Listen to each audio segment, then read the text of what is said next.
Welcome everyone, I would like to show you how to re-download the YouTube app on your Nintendo Switch if it has been deleted.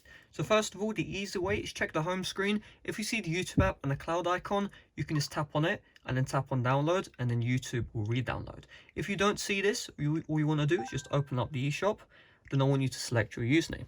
Now the Nintendo eShop will load back up. Once we are in the eShop, what we'll do is we'll just go through our purchase section and then we'll be good to go. So I just want you to tap on your username at the top right. And then you see here, re-download, tap on this one, and then you just want to find where YouTube is, tap on the cloud icon, and then you can see right here, download started. So let's just check the home screen, and let's check out that YouTube application. You can see right here, now the download is starting.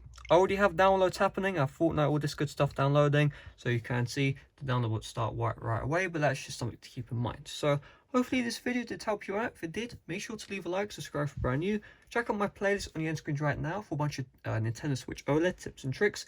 Thanks for watching, see you guys later, bye bye.